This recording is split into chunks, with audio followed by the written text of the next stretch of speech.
ගීතාවලිය 30 වෙනි ගීතිකාව. වනගෘහයේ කැපකිරීමේ ගීතිකාවයි. දාවිද්ගේ ගීතයකි. ස්වාමිනී, ඔබ වර්ණනා කරමි. මක් නිසාද ඔබ මා උසස් කළසේක. මාගේ සතුරන්ට මා සඳහා ප්‍රීතිවෙන්ට නොදුන්සේක. මාගේ දෙවියෝ ස්වාමිනී, ඔබට මොරගැසීමි. ඔබද මා සුව කළසේක. ස්වාමිනී, ඔබ ෂේවලයෙන් මාගේ ආත්මය ගොඩගත්සේක. මා වලට නොබසින පිණිස මාගේ ජීවිතය ආරක්ෂා කළසේක. ස්වාමීන්ගේ ශුද්ධවන්තේනි, උන්වහන්සේට ප්‍රශංසාගේ කියව. උන්වහන්සේගේ ශුද්ධ වූ නාමයට ස්තුති කරව. මක් නිසාද උන්වහන්සේගේ උදහස ඇසිල්ලකට පමණය. උන්වහන්සේගේ කරුණාව දිවිහිම් කොටය. රාත්‍රියේ හැඬීම පවතින නොමුත් උදය ප්‍රීතිය පැමිණෙන්නේය. මම වනාහි සැපතේදී කතා කොට කිසි කාලෙකත් නොසෙල්වෙන්නෙමි කීමි. ස්වාමිනී, ඔබගේ කරුණාවෙන් ඔබ මාගේ කන්ද ශක්තිමත් කොට පිහිටවූ සේක. ඔබ මුහුණ සඟවාගත් සේක. මම කැළඹුණෙමි. ස්වාමිනී, ඔබට හඬ ගැසීමි. ස්වාමීන්ට කන්නලව් කළෙමි. මා වලට බසින කල මාගේ ලෙයින් ඇති ප්‍රයෝජනයකින්ද. දූලි ඔබට ප්‍රශංසා කරන්නේද? ඔබගේ සත්‍යතාව ප්‍රකාශ කරන්නේද? ස්වාමිනී, ඇහුම් කන්දී මට කරුණා කළ මැනව.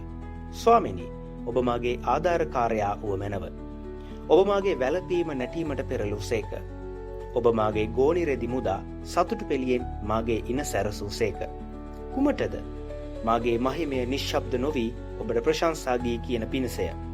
මාගේ දෙවියෝ ස්වාමිනී, සදා කල්ම ඔබට ස්තුති කරන්නෙමි.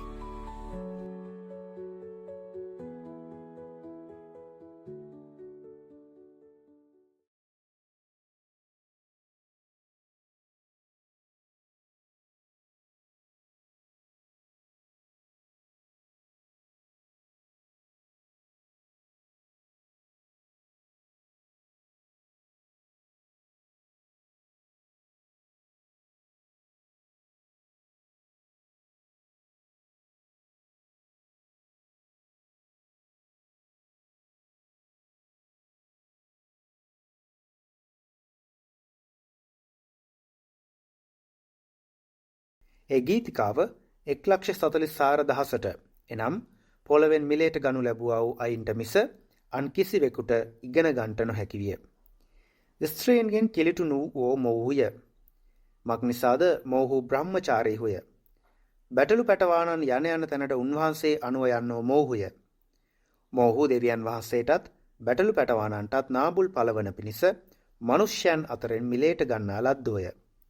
ඔවුන්ගේ මුඛයේ බොරුවක් සම්බ නොවිය. ඔවුහු නොකැලැල්ව සිටිති.